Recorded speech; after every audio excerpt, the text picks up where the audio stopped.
Hello, everyone. Welcome to my channel. My name is Patricia Meredith, and I am an author of historical mystery set in 1901, and then I've got a new one in a first in the new series set in 1872 about the mother of detective fiction. And in all of my books, I love to feature classic reads, which is basically anything published before 1901. So one of the videos that I've actually done was featuring books that my characters recommend, which was all the books that are mentioned in these ones, because usually my mysteries have something to do with what my characters are reading, right? So they'll read a book and it has something to do with how they end up solving the mystery. So I'm a huge fan of classics, so I'm really excited that when I reached out to an Erudite Adventure, they were willing to join me in reading some classics this year. And now we're going to discuss basically the top 4 that I really wanted to make sure that we talked about. So thank you so much for joining me today. So excited for this. Why don't you guys introduce yourselves and tell us a little bit about who you are. All right. So I am T from an Erudite Adventure, obviously. This is primarily our channel is focused on fantasy, but it's actually more of storytelling in general, because we do a lot of classics and historical fiction, a lot of kind of whatever we want to read, we'll talk about. Mm-hmm. But we do focus a lot on fantasy. Yeah, I'm Kate. T runs most of the channel, so I'm just kind of, here for a few things, but I do read a lot of the same we read different types of books, but the same genre. So a lot of the fantasy classics, I read a little bit more YA, and I do writing as well. Excellent. So you write as well? I didn't know that. I do, yeah. What are you writing? It's a fantasy novel. Excellent. Oh, good. Yeah. Oh, that's so fun. All right. We'll have to talk more about that later. Yeah. Yes, I'm excited for that. Okay. So, yeah. So, an erudite. So, how do you pronounce it? I say erudite. How did you? That's how we say it. Okay. All right. I've heard it erudite as well. And as long as you know what we're saying, then I don't care. Right. So, do you want to define that for us real quick? Oh, I'll have to pull the definition up again. It's okay. I might have it written down, because I've been thinking about doing a video on various definitions regarding words that we use commonly in our channel. So let me see if I have it. Not that one. There it is. Let's see. I guess I don't have it specifically written down, so I'll have to find it. Okay. You want to say? It's the idea of the pursuit of knowledge through books. And someone who is looking after that information and knowledge through storytelling, through books. But we like to think of it through storytelling, since we're more interested in fiction. Yeah. So the definition that I've got here on just dictionary.com app is characterized by great knowledge, learned or scholarly. We're certainly not there yet. No, that's why it's an adventure. We're working towards that point. Right. Exactly. Well, we're always learning, right? You're always learning something new. I mean, I'm homeschooling my kids right now, and I learn more, I think, every day than they do. So it's so much fun. I love it. So, which you guys at homeschool, right? Yes. We did, yeah. Yeah. So are you? Yeah. So where are you guys at right now? You're in Alaska? Yes. Mm-hmm. And go ahead. So I've finished college. I am actually now working a full-time job outside of college. I'm kind of done with my official or my organized learning, I guess. Right. And there's still more things that I would learn, and probably some more classes that I'd be willing to take if they were cheap enough. Right. But so I'm out of school officially, and I'm kind of just, when I want to learn something, I learn it myself at this point. So. Yeah, I never went to college. Not properly. So I've just been working. I work a full-time job as well, and do a lot of writing on the side and reading, and trying to teach myself in a lot of ways, and take instruction from the things you can find without a formal education. Yes. So exactly. Well, and it seems like more and more these days, it's more about experience. Mm-hmm. Right. It's about getting out there and just doing things and reading things, and you learn so much by doing. And that's why I've been loving homeschooling, because it's so hands-on. And I wish I had been homeschooled. I went through public. I'm an Army brat, so we moved a lot. And it's one of those, I look back on it and I'm like, man, I wish I could have been homeschooled. Mm-hmm. Would have made a lot of things a lot easier. Yeah, that makes sense. Okay, so we're here to discuss books, though. Okay, so let's see. Did I mention? So one of the things I wanted to mention was you guys did a video back in February about the 10 classics we still need to read, and it was just a great list of classics that you hope to get to sometime this year. And so out of that list, that's what I had chosen my 4 when I emailed you guys, and I was like, okay, I want to talk about these 4. So the 4 that I really want to focus on today are Around the World in 80 Days by Jules Verne, Alice in Wonderland, and the sequel as well by Lewis Carroll, The Time Machine by H.G. Wells, and Les Miserables by Victor Hugo. So was there one you wanted to start with? I don't know. Okay. Let's just go in that order. Okay. All right. So Around the World in 80 Days. So what were your opening thoughts on that one? I was just I didn't know what to expect from it. Again, with classics, you think that you kind of know the stories because they've been around and they're just part of our culture at this point. Mm-hmm. But then you go and read them and you're like, I had no idea what this was even going to be about. And it's exciting because it's an old story, but it's new to you. Yes. And so I was very pleasantly surprised with how fast paced it was, how engaging it was, and how much I just got sucked into the story and was excited to go on this adventure to these exotic lands and just try and make it around the world in 80 days. And I didn't know what to expect, but I ended up just having fun with it. And that's what I want from a book, is just to have an enjoyable experience. Right. Yeah, I think I had a very similar perspective on Around the World in 80 Days, not knowing what to expect from it. Mm-hmm. I really loved seeing as the title indicates, you're traveling all around the world. So you're getting to see little bits of all these different cultures, which is really fascinating. Mm-hmm. And I just really like the way that Jules Verne talked about, that's right, introduced the characters and how much their personalities, and Phileas Fogg, how his personality affected his choices and things like that. That was just really interesting. Exactly. Now, had either of you ever read a Jules Verne before? Yes. I think we both read 20,000 Leagues Under the Sea. Okay. I read that one? I read Journey to the Center of the Earth. Yes. So. Okay. Yeah. I love his writing style. I feel like it's very fast-paced for a Victorian novel. Like, it really pulls you in. He does lots of character work without being, we'll get there eventually, but Les Mis, is a little bit more, he kind of goes off for a while. Whereas Jules Verne, I feel like he's much more focused on where he's going with his characters. Very driven. Yeah. Have you done any research at all about Around the World in 80 Days, like when it was published and things like that? Yeah. So when it was published, it was serialized in the newspaper, and people thought he was actually doing it. They thought Phileas Fogg was actually going around the world in 80 days. And so people were, you know how in the story, there's people placing bets on whether he's going to make it or not. That actually happened in real life. People were placing bets, trying to figure out where he was, and they were tracking him. And it was a huge deal. And it's so cool to look back on that and see, like, they were all just in the high anticipation. Is he going to make it in 80 days? So the ending, it just brings it all, makes it all real. So it's so interesting. So then afterwards, several people tried to beat his record, right? And as technology advanced, of course, it became easier. Right now, you can go around the world in far less than 80 days. But it's the first one to do it was Nellie Bly, who was a female investigative reporter. And she was known for, she wrote 10 Days in a Madhouse, was one of her first breakout things. Was she couldn't get hired anywhere. She's a young girl in New York City.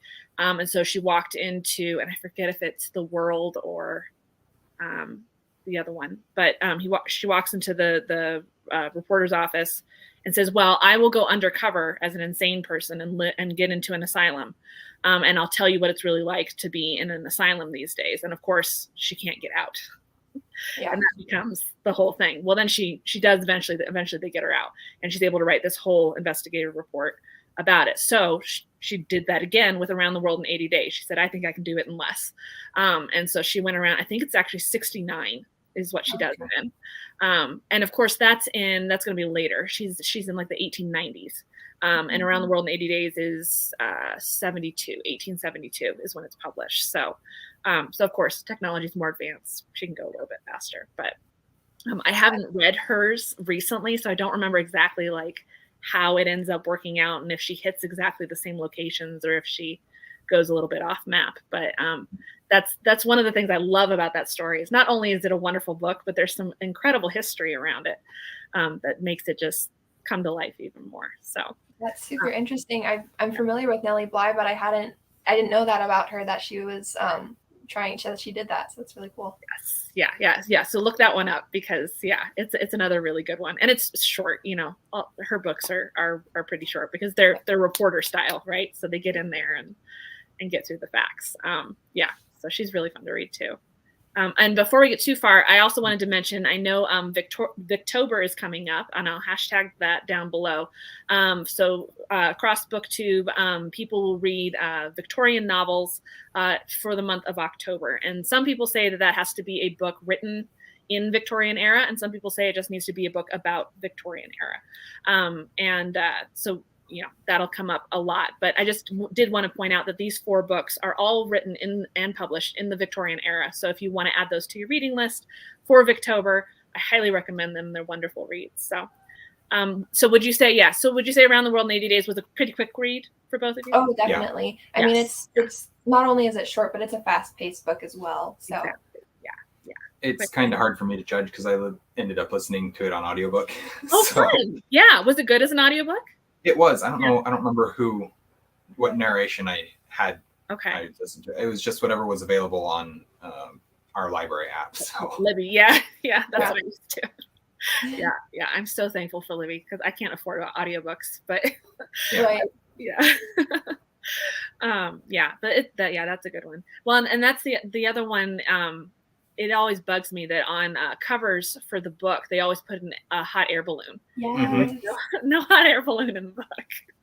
We were talking about that right after we read the book, and that was part of the, when we were mentioning how going into the book we had no idea what it was about. We always assumed there was a hot air balloon because it's on the cover. Which makes sense for that time period. Like it had been invented, like they were working on it, so it could have been there. But yeah, I think there was like one mention of him. Like they talked about a hot air balloon and he said, no, that wouldn't work because we can't rely on wind currents or something like that. That's right. Yes. Yeah. But yeah. How they took that and were like, all right, everything's hot air balloon now. Right. Yeah. Yeah. So have you ever watched any movie versions of it? I think I have, but it's been years, like when I was a kid and wouldn't remember it anyway. So there's been several that people have mentioned to me, like, oh, you should go watch this adaptation. I'm like, yeah, I should, but I have to have time. I haven't found one that I like. They all have like points that I'm like, oh, I like this part of it, but I don't like this part of it. So you should write a screenplay then. I know. I should. That's on my list. I actually just wrote a screenplay for Wizard of Oz because that's in the public domain, and I was like, ooh, I want to write it as a melodrama.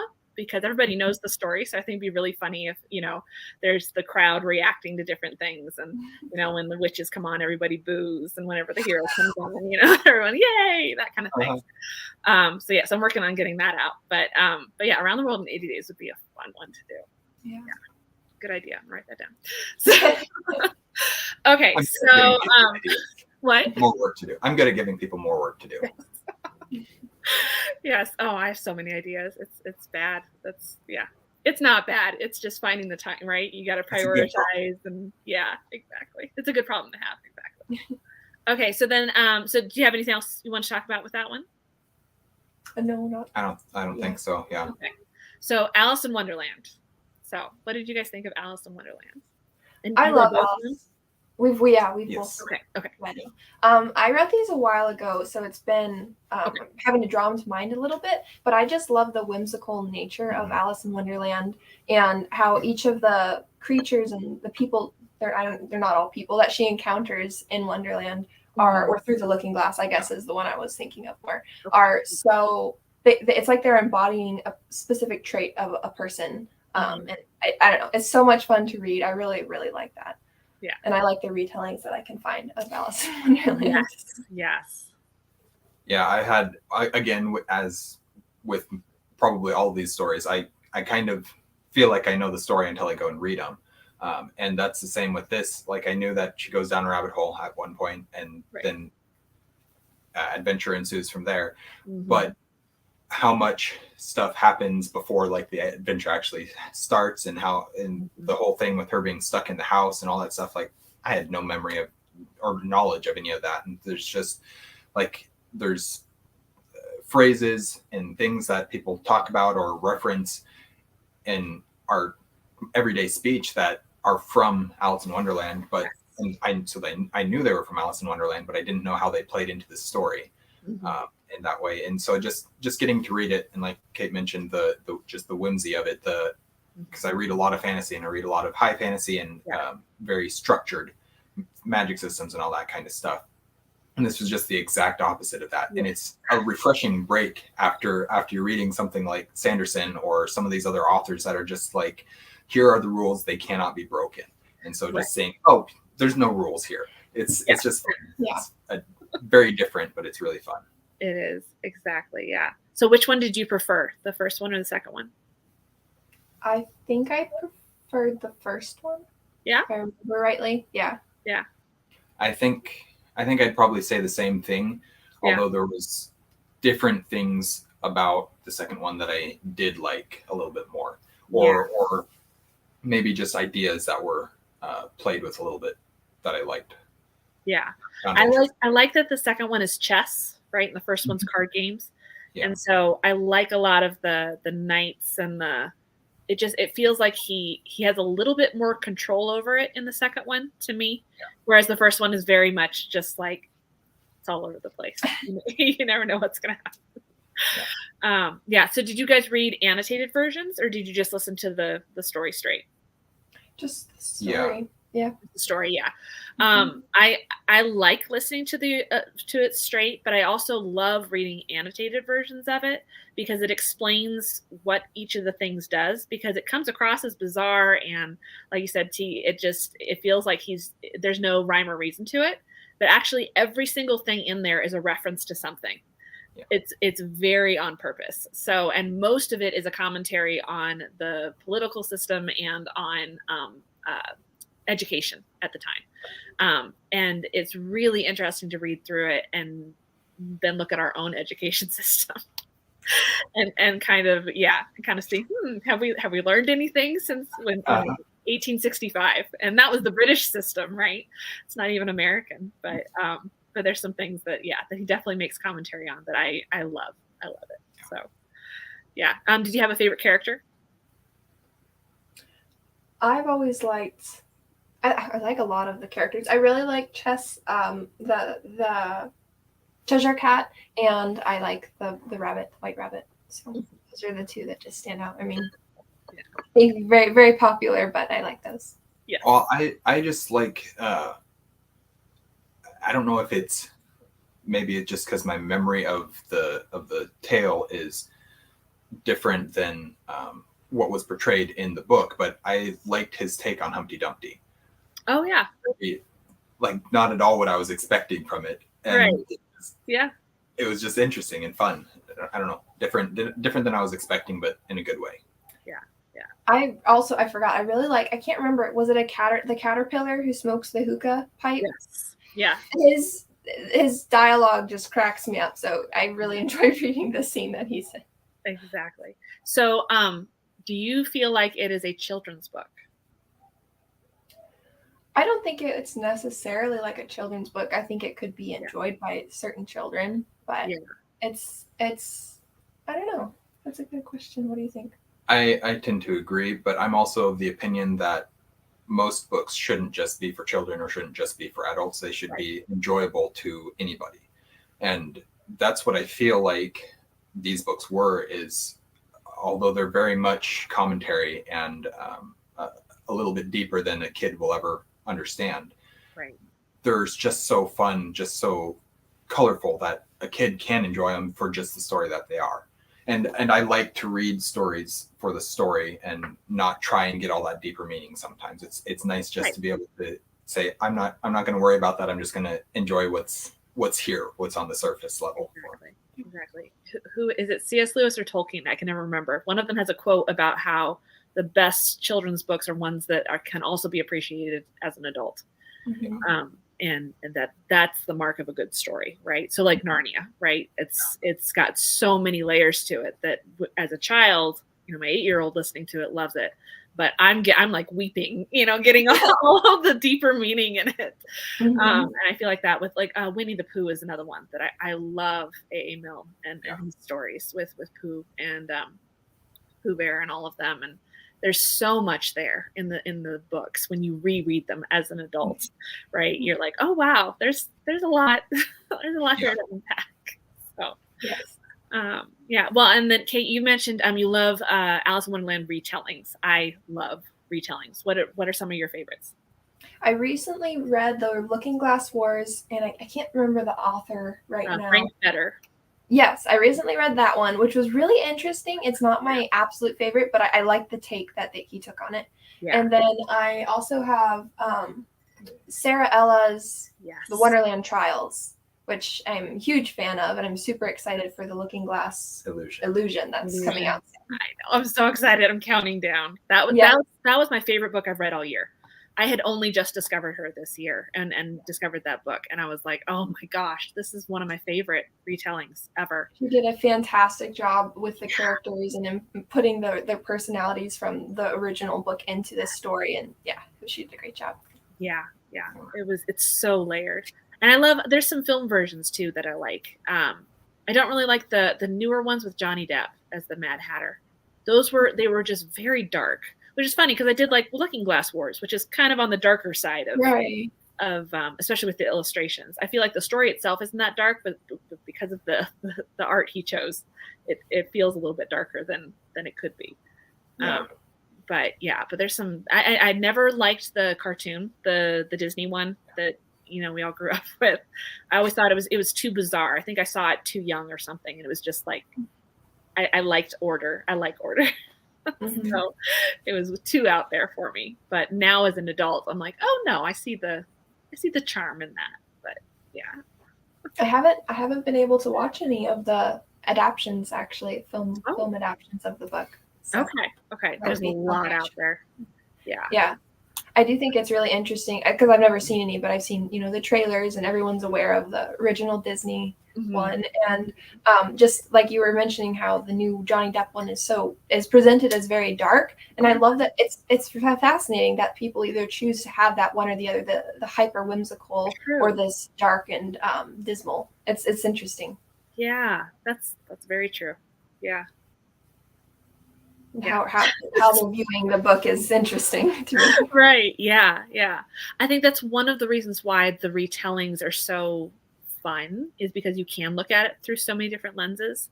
And it's like all the retellings of Wizard of Oz and fairy tale retellings and, things like that. I love all of that. Peter Pan, when they put a twist on it, right? Because you're familiar enough with the story, but then when they do something different with it, it makes you re-examine the original, right? And go, oh, I would not have gone there with that. Okay. It's kind of fun to be able to recontextualize stories that you already know and love. Yeah. Coming back to them, that's not a classic, but the one that it most recently happened to me with was the Lois Lowry's The Giver Quartet. Yes. And The Giver I read when I was like 12 or something like that in school and just absolutely loved the story. Mm-hmm. And then I didn't read the rest of the series until we started the channel. So the first I read it, and I think continued on with them in 2021, I think is what it was. Okay. And the second one I really liked. The third one made me recontextualize everything about the story. And I'm like, mm-hmm. I don't know if I like that, but it's also really cool to be able to do that. Yeah. I don't know that I've read the others. I've only read the first one. It's definitely interesting to see what his entire world is. Right. Okay. Because it's very different than you expect from just The Giver. Yeah. Right. Okay. I'll have to read through all of those before I get kids. That's definitely one on my reading list. Okay. Yeah. Was there anything else about Alice in Wonderland? I don't think so. I had something, but I've since forgotten it. So no. Okay. We can always come back to it too. Yeah. It's that's such a good one. So, I guess have you ever played any video games or anything with Alice in Wonderland? I haven't. There's The one that jumps to mind is there's actually a Mickey Mouse one where he's jumping into different stories, and he jumps into Alice in Wonderland. He goes through the Looking Glass and into a Alice in Wonderland type world, and it's another one where you're kind of like recontextualizing, like how does Disney view it, and it's just it's so out there. It's so fun. That, really interesting. Yeah, that was the other thing that I was thinking of is, and I mentioned this in my I don't know if I put my review up for him or not yet, but I filmed a review at one point. And one of the things that I talked about was how I didn't catch a reference in the second book to it actually being Wonderland. And while the world seems similar, without that direct, okay, this is also Wonderland, it kind of, I was just surprised that, or interested that it was, the first one, we refer to them both as Wonderland stories, but the first one is clearly set in Wonderland, and the second one is set in the Land Through the Looking Glass. And it may be something where I just missed his mention of it or something like that, but I did make note of the fact that I did not catch any reference to Wonderland in the second book. Interesting. All right, now I'm gonna have to go look that up. Because I wonder if, oh my goodness, that completely changes a lot. Yeah. Then you've got Lewis Carroll setting up the first Cosmere, right? Right. All attached. I'm gonna have to look that up. That's thought provoking. Okay, so other worlds and stuff. Kind of going along with that, The Time Machine by H.G. Wells, which is published in 1895. So it's almost the turn of the century. Lots of technology coming out, and it's probably the most well-known H.G. Wells novel. Trying to think of The War of the Worlds might be the other one that everybody's heard of, right? Which is another story that's kind of like Around the World in 80 Days, where it became, they thought it was real. So, but I have heard that. Yeah.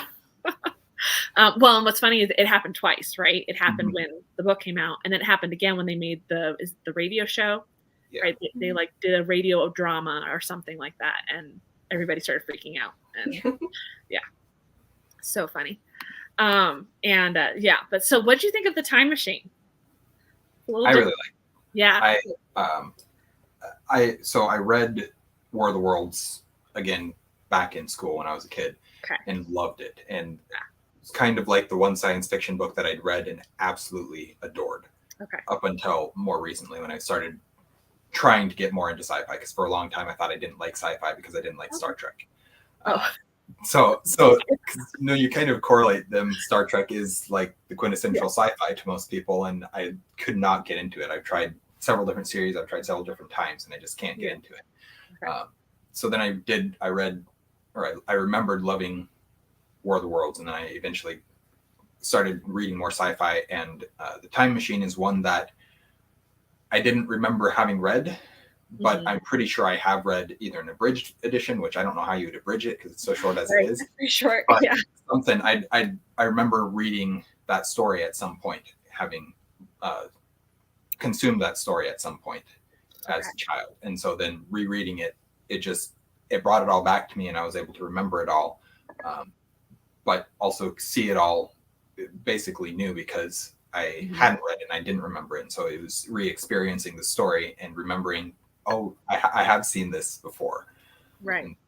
But I did really like it. It's time travel is one of those theories that I can pretty much pick holes in every theory that people propose about it, but it's still fun to see people's take on it. So. Absolutely, there's so many. Yeah, I love it. So what do you think, Kate? I had mixed feelings about it. I mean, it's known as, one of the original, the entrance into time travel, like one of those books that kind of started that thought process. And so I expected it be this really fantastic story. And it wasn't my favorite read. And I think it was fascinating the way that, who wrote that? H.G. Wells. how he approached the perspective, and which is really the only way that it makes sense from having gone in time travel and coming back, and the way he's telling it in first person, the character's telling it in first person. So I really liked that aspect of it, and that's what made me feel grounded in the story when you're in this weird world with all these weird creatures, and it's kind of confusing. But overall, it wasn't a book that I read and I was like, wow, I just love the story. So just the personal taste wasn't my favorite, but it was interesting, and I did like reading it from the perspective there. Exactly. Now, I agree. It's not my favorite story. It's definitely not my favorite time travel. I have a lot of other time travel books that I much prefer. I don't really like his theory of time travel, but I like the science part of it. I like how he is trying to explain it, right? How it works. And it's just very interesting to me what his view of the future is, right? Coming from 1895, what does he think the future is going to hold? And it's a very dismal look on the future, and it fits in with a lot of. He was actually a political writer at the time, and he wrote lots of articles for Scientific American and other things about like what he saw was coming in the future. And some of the things actually are it's like looking into what's it called? Fortune teller globe, right?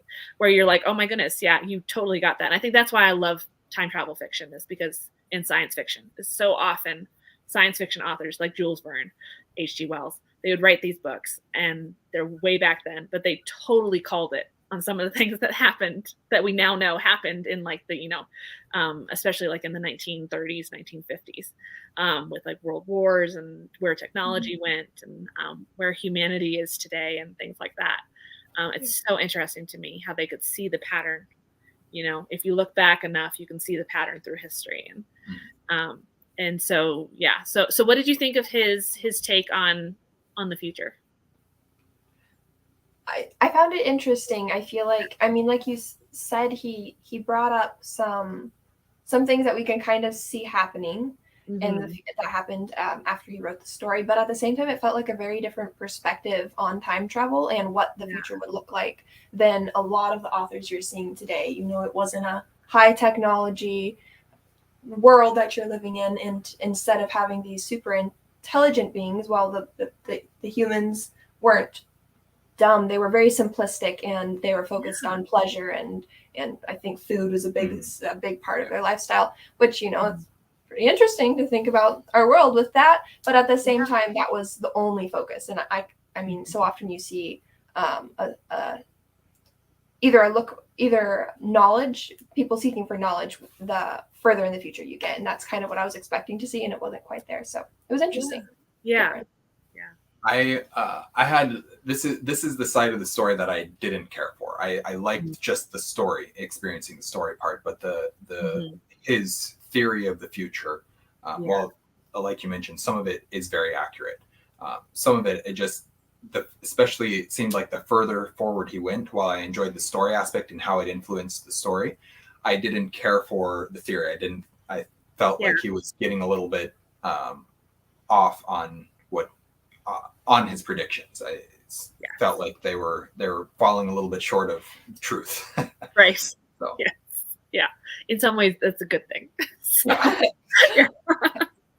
but that's a very good point, Kate. That now, especially nowadays, science fiction authors tend to paint it'll still be a dystopian future, but yes, technology is much more advanced. So I wonder why H.G. Wells felt like something. Well, I guess what he kind of sets it up as, right, is that we did really advance, but then we kind of blew ourselves up, right, and we had to start over, which is also a possibility. Yeah, it's interesting thought to consider. Well, I mean, there's some evidence historically that possibly that type of thing did happen. That there were far more advanced civilizations than even we are now, but their technology was different. And then it's disappeared for whatever reason, whether it was Noah's flood or some other something that caused them to disappear. And now we're just now getting back to a point where we could maybe rival those people. But that's it's theory. There's no hard evidence for it. There's some suggestions that possibly. Yes. Yeah. Oh, I love looking at all of that. I love looking at so in my books, right, I've got Archie and Matsumoto who are working on sound theory, right? Yeah. So I search the internet for articles and things that they've uncovered that has anything to do with sound. And they have discovered some really amazing things that they can do with sound. And things that are like, like maybe they could have built like the Aztecs. They could have used sound, or Stonehenge. They'll talk about how maybe that's actually what it was, right? Was it some kind of amphitheater or something? It does something with sound, or that's how they lifted the blocks and things like that. It's just like, oh my goodness, it's so fascinating, and it just makes me wonder, is this an aspect that we rely so much on our eyes these days that we don't focus on sound and what it's doing around us? What are we missing out on scientifically? I love playing with it. And what other types of waves are affecting us in the point where sound waves are no longer as prominent or important as they should be, and all that kind of stuff. That's one of the aspects that I saw you start to explore in your book. I was like, oh, this makes me excited. Yes. Oh, it definitely continues. All right. Yes. Yeah. Oh, yeah. The two of them go on to do a lot of things, and that's one of my favorite things to research is, okay, what am I going to feature in this one, and how can I tie it into the mystery that's happening, right? So that way they can invent something that has to do with what's needed. So yeah, that definitely continues. Yeah, and in fact, that's why the time machine gets mentioned, is because they're reading an article in the Scientific American from H.G. Wells. And so they end up reading the time machine too. But anyway, I won't say any more than that. You're not there yet. I think that's in book 2. Yeah. Okay. Anything else on the time machine? One of the other reasons why I really enjoyed it was it's very atmospheric, and I'm finding that if I'm going to enjoy a science fiction book, the science is important and the accuracy of it, or the theories are important, but it has to be atmospheric if I'm going to really love it. And I don't know what that is, but it's the same thing with anything. I've read a couple of horror books now, and I don't love them unless they get into the atmosphere. Something Wicked This Way Comes is one that I think of. I loved it because of how atmospheric it was. And I that's the same thing that happened with the time machine, is he very much puts you in the world, and you're there with him. You can see the dust in his study, all that kind of stuff. And it's just, I don't know, for some reason that makes me enjoy, maybe it's because because I don't tend to enjoy those stories. I need something else to latch onto to want to keep reading. Maybe, I don't know if that's the case, but I find myself enjoying the atmospheric reads in those other genres other than historical fiction and fantasy. I enjoy the atmosphere more in those other genres. Well, I think even in historical fiction, there's an atmosphere. Oh yeah, to it, right? Capturing that time period. Yeah. And in my books and in other books that I love to read from historical mystery and like time travel, which time travel is one of those things where it usually gets filed under science fiction, but often it's more of a historical fiction, right? Especially if they go back, that's more. If they go forward, then I guess it's science fiction. But I love the ones where they go back in time. And one of the things I love looking at is how people haven't changed, right? Humanity really hasn't changed in however long we've been here. I love seeing that. I love seeing those ripples through history and how God just repeats himself and leaves those patterns of evidence behind us so that we can, kind of look forward to the future. And I think that's where, when you have those science fiction authors who have studied history, who really are grounded in the patterns that have come before us, I think those are the ones where usually they will hit on something for the future that it's like, well, yeah, that's where we're headed right now. So it's interesting to see what comes up along the way that maybe they couldn't have foreseen, right? And then other things that it's like, no, that's exactly it, right? But yeah, Jules Verne is another one that all of his books, is it Journey to the Center of the Earth? It's kind of a science fiction. 20,000, they all are. He's kind of the first science fiction author, right? He's kind of considered that. to kind of look forward. The other one I wanted to ask you about was, have you read C.S. Lewis's the science ones, the space trilogy? I think I started it, Out of the Silent Planet, that series. Yes, that one. I think I read I have them here, so I'm looking at it now. Yeah. I think, what's the first one called? Because I have two. Out of the Silent Planet's the first one. Paralandra is the one everyone talks about, and it's actually the second one. Okay. I started Out of the Silent Planet, and I didn't end up finishing it. I DNF'd it, and it's still on my bookshelf, so I plan to come back to it. But I just was not interested in the story. I felt like he was like, here's a world, but there was no story. Yes. Yeah. So. It to me, it reminds me a lot of The Time Machine. It's kind of a, it's science fiction, but it's also him trying to also looking back and kind of retelling. It's very Bible centric. Like, it is definitely inspired by his faith. And so he is examining what's happening in his world at that point. So what is that, 1930s, 40s? Or is he later? Yeah, he's in the 40s. No, right? That's about right, I think. Should be about right. I mean, that's yeah, you should give it just one more try. Yeah, I definitely should. I've got a bookmark in it still, so it's Paralandra is the one everyone talks about. I much preferred Out of the Silent Planet. I haven't read the third one yet, but me and a buddy are gonna do a buddy read in January or February of next year, and we're gonna read through all three of them and then discuss them. They're worth reading. It's one of those. They're not my favorite Lewis, definitely, but they're thought provoking. There's some things there that are worth thinking about. Yeah. I haven't read them yet. Next year is what I've been calling a year of Lewis, which is just a year for me to focus on reading some of the Lewis books that I haven't read. So basically everything not Narnia. And I don't know that I'll get to everything, but I want to get through the space trilogy, and I have another one. It's The Dark Tower and Other Stories. And it's just a collection of short stories from him that I found at the used bookstore, and was like, oh, let's get this. So yeah, we'll see. We'll see what all I end up reading by him, but I want to at least get through those 4. Yeah. So. Me and my buddy just read Till We Have Faces. And that's a myth retold. It's the Cupid and Psyche story. Okay. And it's one that like we just did a video about it. But it takes like 4/5 of the book for you to realize where he's going with it. Mm-hmm. But give him that, because like if you end up reading that one, like give it to him. Just just know that it's Lewis and trust him. And I mean, he is a fast, like his books read quickly. So they do. That one reads slower. It reads more like Mere Christianity, or one of his, like, because it's very philosophical. And so it's fiction. And it's on the darker side of his stories is the other thing that really surprised me about it. So you feel like he's just kind of going down. You're like, oh my goodness, is this like where did he lose his faith? And I just didn't know that at some point. No, it's because the first draft of it, he actually wrote before he became a Christian.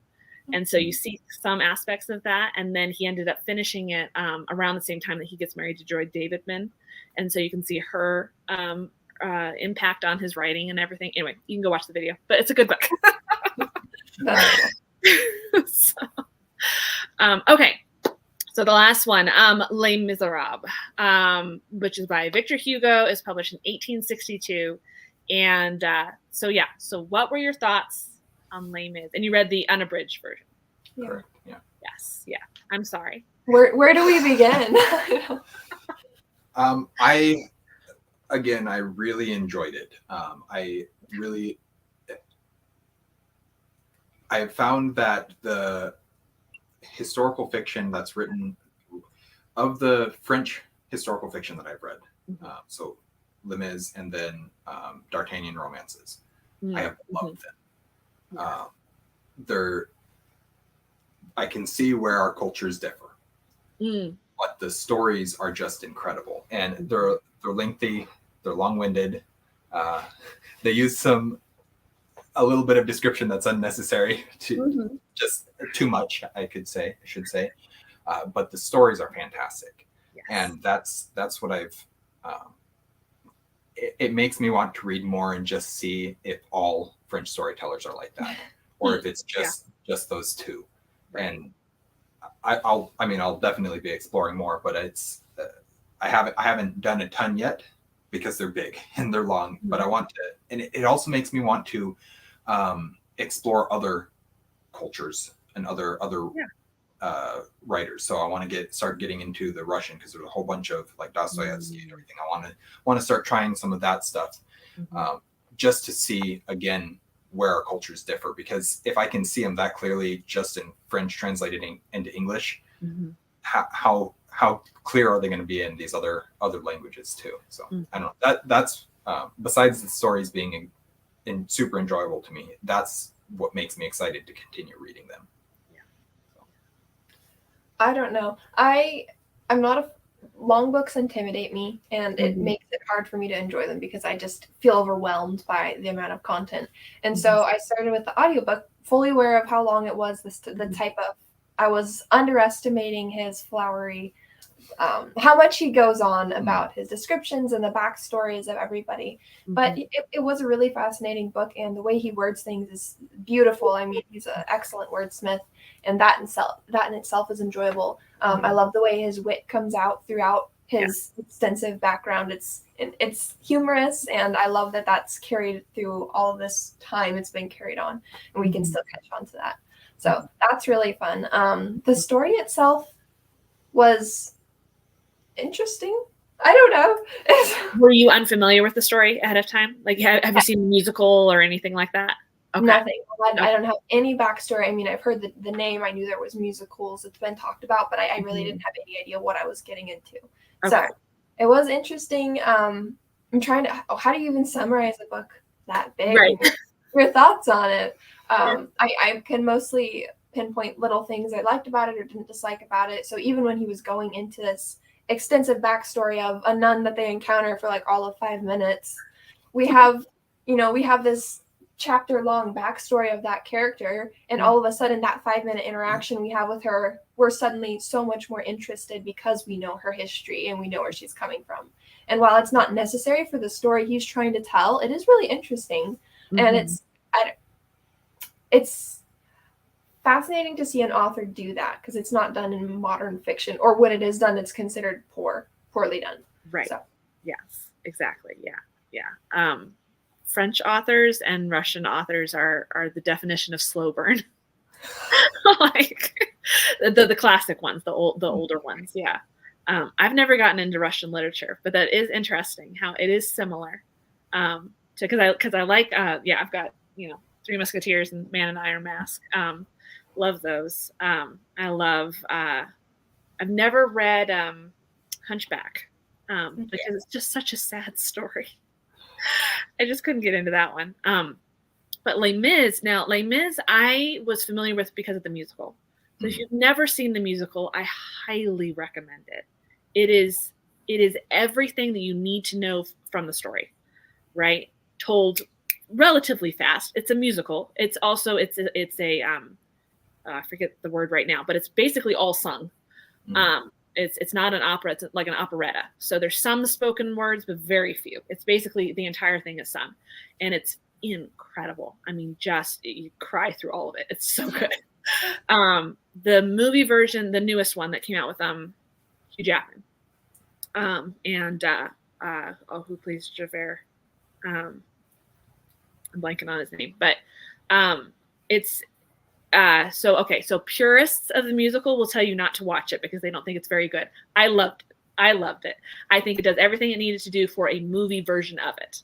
If you can ever see the musical live, though, it is an experience to remember. It's one of those, like, it is the best musical to see live, over and over again. And every time it's just, it hits so many things. So, because I love the story of redemption in it. It is a beautiful story of redemption. And it is a very long-winded and very thought-provoking, asking the question of what does God's love really look like, right? Is it Javert's definition, or is it Jean Valjean's definition? And just how they butt up against each other, because you can argue that both of them are coming from a Christian worldview, right? They're both coming from this idea that God is in control. At least they're at least a theist, right? Yeah. They believe in that there is a God in control of this, and whether they just, Javert is very justice minded and very, you follow the rules or you're going to hell. That's it, period. And there's no, there is right and wrong. That is it. Whereas Jean Valjean's story is all about, what does forgiving really look like? What does love really look like when it is unconditional, right? Mm-hmm. And just this beautiful. I love his story. It's just there's so many facets to it. But what trips a lot of people up is the long-winded definition, backstories of all these characters that you're like, I really don't care. So it's one of the few classics that I will recommend. I think it's perfectly fine to read the abridged version. Well, yeah. Yeah. I mean, there's so much that I was reading like this. It helps to give more information, but it's really unnecessary for the story. And I mean, there was chapters that I was thinking this, and like, it's not necessary. Exactly. And I like description. I like world building and lore and all that stuff. And so for me to say that, it's clearly too much. Right. And it was enjoyable. It was enjoyable to read, and I thought that it added a lot to the understanding of the world. Yes. But very much unnecessary for the story. So. I did.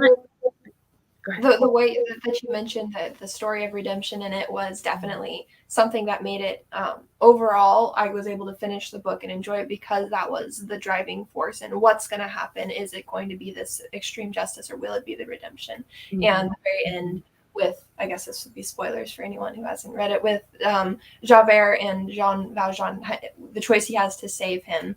It's just showing that really beautifully. It's and I hadn't really thought about it in these terms until you started mentioning it, but it's kind of the difference between the Old Testament law versus the grace of the New Testament, and both very important, but there's a change at some point, and that point is very distinct, but there is a change that happens between the law is the only way to get to heaven versus no, it's salvation and grace, and it has been that the whole time, but the only way that we knew that was through the law previously. Right. And then it gets to the point where no, there's more to it than that. So I don't know, it's just something that I hadn't really thought of until you mentioned it that way, and it's kind of a conversation that I have been having with myself to some degree recently. It's just, what is the distinction between those two things, and seeing it, because it is very much clear right there. Seeing it there is interesting to me. And do they juxtapose each other, or can they be coinciding? That's one of those. Yeah.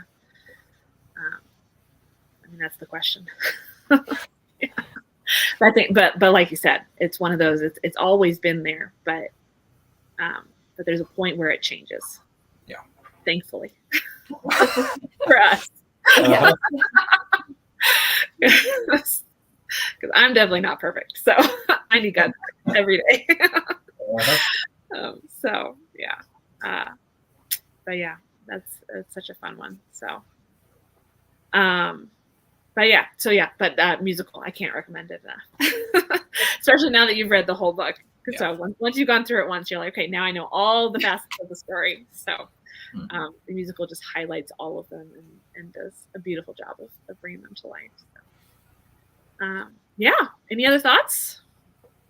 I guess my only other thought, what was the book that we read last year that was really long? The one that I didn't like. I'm terrible with names. I read The Count of Monte Cristo last year. Oh, so that was the other really long book I've read recently. And so being able, and I didn't like it because I don't like his pursuit of revenge. Yes. And I don't like the ending. And the whole story long, I was waiting for him to forgive. And that wasn't, he did to an extent, but it wasn't sufficient for me to enjoy. And so being able, that keeps coming to mind. And I almost compare The Miz and The Count of Monte Cristo in that front, because we're seeing, while Les Miserables has its own back and forth with Javert and Jean Valjean, I'm also comparing the two books in the way that the author's presenting them, and what is forgiveness, and who we're following as the hero, and I don't know, it's just interesting. So I've been comparing those books in my mind. I don't like reading books that are focusing on a pursuit of revenge. It's not self-fulfilling. Mm-hmm.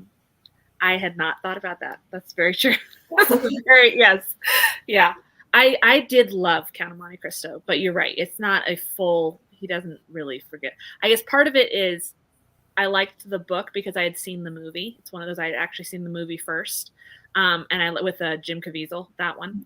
And I liked they changed the ending in the movie, and I much prefer how the movie ended. And I think it's one of those, they kind of answer that question of here's the problem with how the book ended. How it should have ended is how the movie goes. And it was one of those few times where I'm like, nope, that's I'm okay with that. Yeah. That was, so after we read Count, we watched the movie and we discussed it with Ramsey from the channel Rajathon. Okay. And so he doesn't really post a whole lot anymore, but we did. So we had a discussion about it. And one of the things that I brought up is, and I haven't answered this question for myself yet because I haven't read enough French literature yet, but it was I asked the question of, is this ending that's in the book, is that very indicative of French literature and the French culture versus the ending that's in the movie, very American? And I haven't answered that question yet, but I'm still thinking about it, and it's still in the back of my head every time I read another book by a French author. Because the movie very much, this is how an American would write this story. Yes. And so is that why we like the movie better, because that's how we would write it? Or is it just a difference in culture? Like what is it that causes us to think that way? I like the book. I like Count of Monte Cristo, and I don't mind the ending. There's some issues with it, as I found with pretty much all the relationships in French literature. Yes. But I did like the story, and I didn't mind the ending. I think because of just how smart it is, how the story progresses, and how smart the Edmond Dantes is in that book. And that's just interesting to me as someone who likes mysteries but doesn't read them. And I like to be able to figure out those. I like to see that detail and the depth of thought that goes into figuring out how to make this story work. So. Right. Okay. All right. So then I have a French author you should try. So Arsène Lupin is, let me find. I don't remember the author's name right now.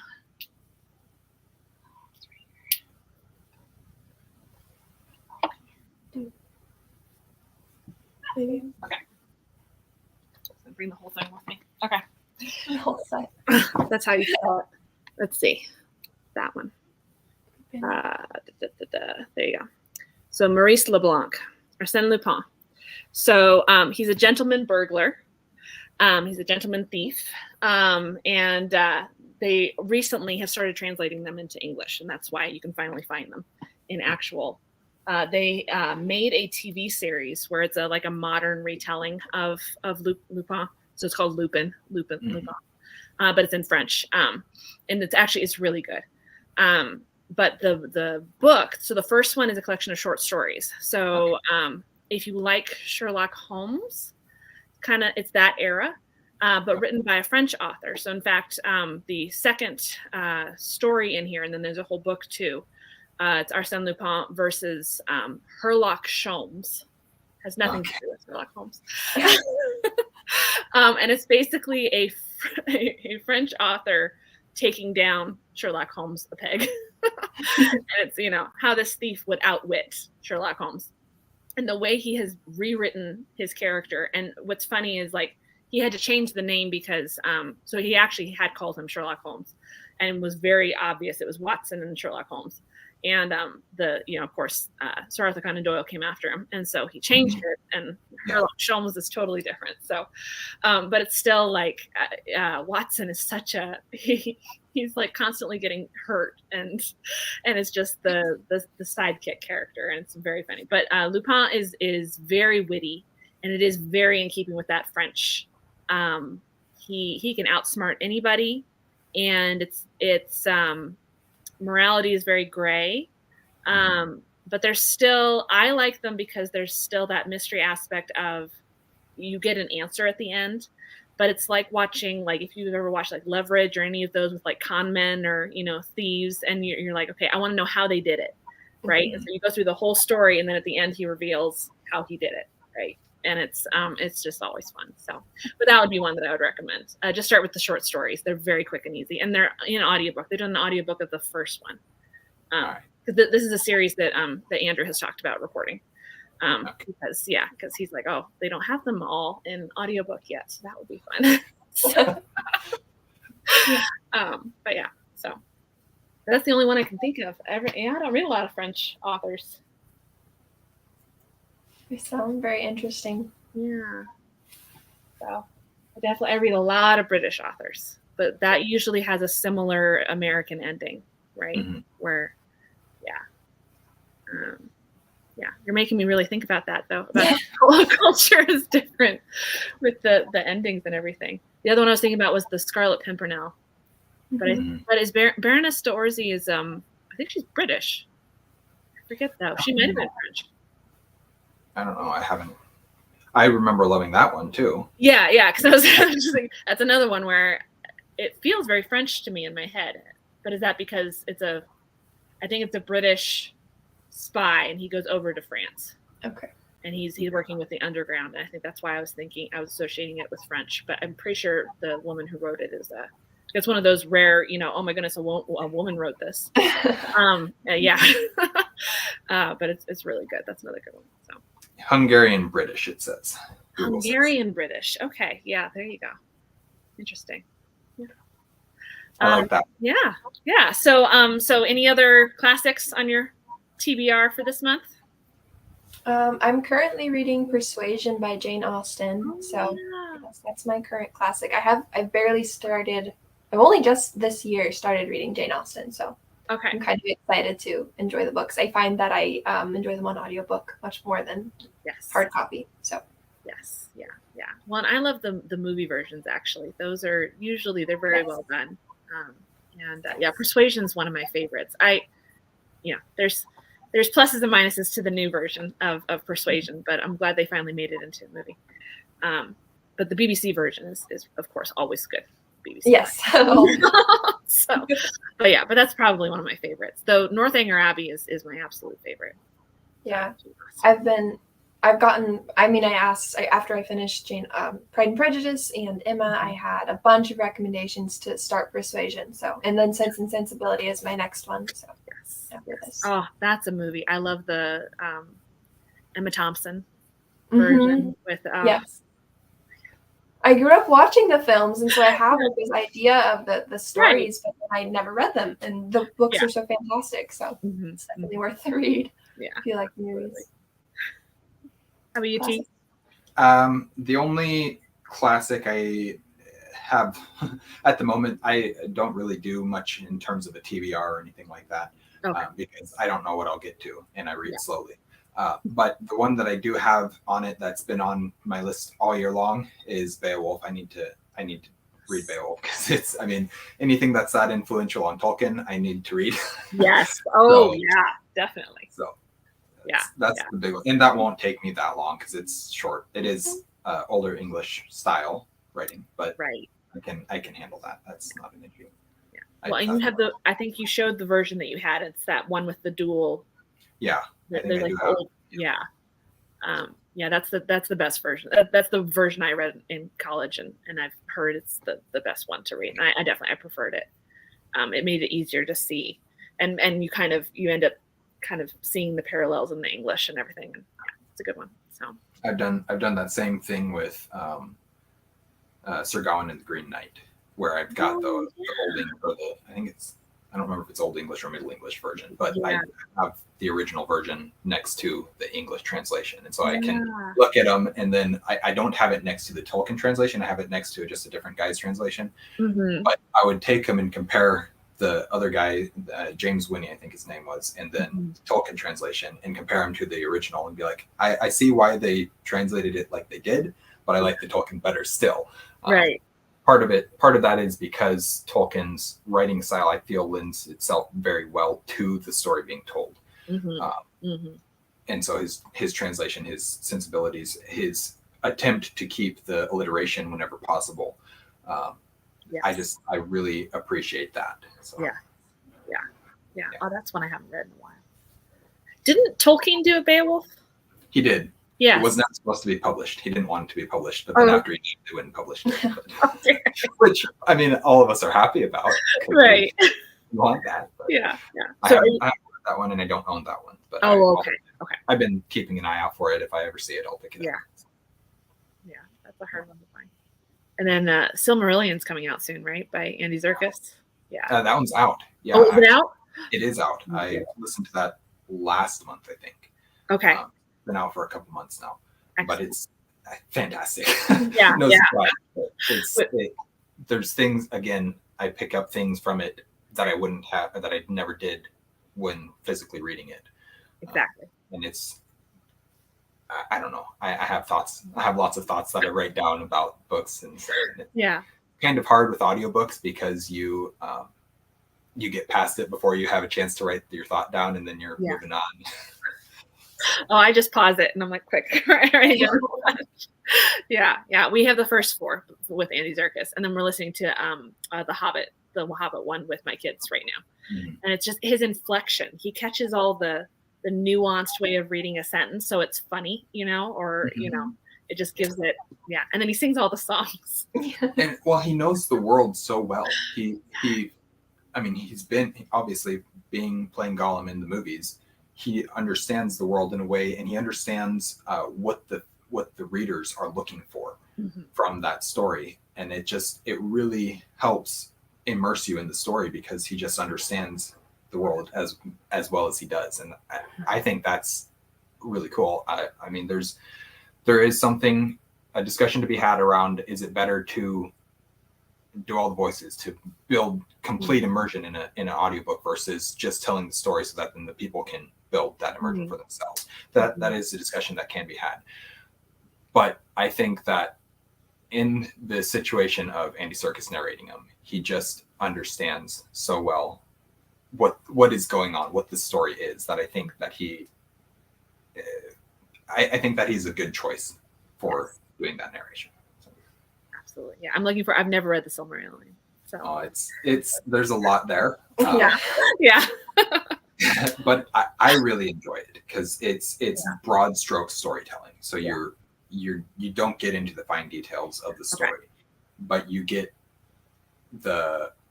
it's more thematic in many ways.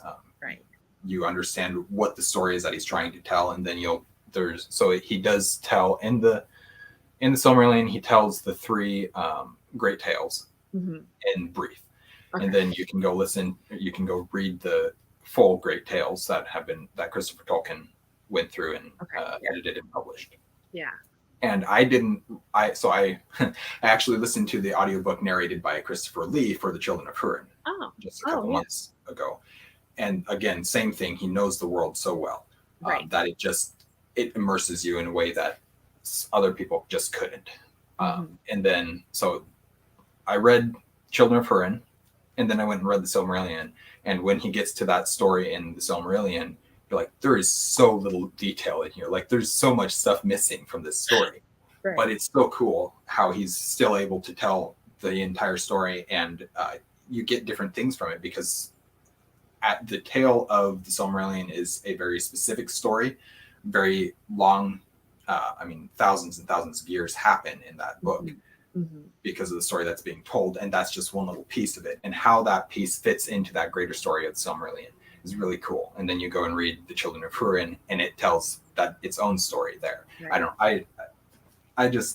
a bit of a Tolkien fanboy. Yes, I can tell. Is your post up yet of your review of Silmarillion? No, it's not yet. Okay. Not yet. It'll be hopefully. I think so. I'm basically all of October and probably November are. I'm not going to have much time to do filming, so I think I'm just going to pre-film a whole bunch of reviews and just release review after review, rather than any other in-between videos, or Thursday videos as I call them, which are kind of the discussions or tags or whatever those other things are. So I think I'm just going to do a whole bunch of reviews and just get caught up a little bit. So hopefully before the end of the year, I'll have that one. Okay. And there's, let's see, Children of Hurin will be coming out soon here. I've got it filmed already, so that'll be coming out soon here.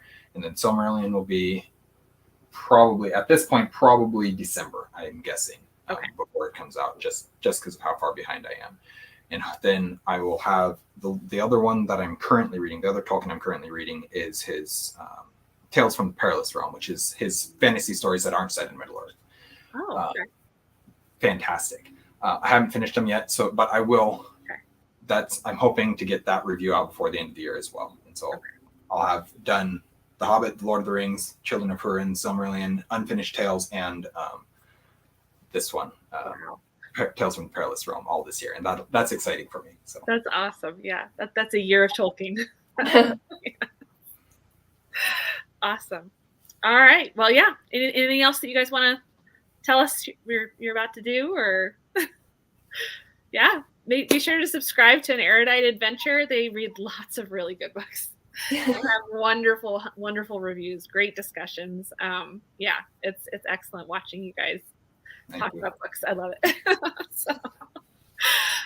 Yeah. So thank you so much for joining me today.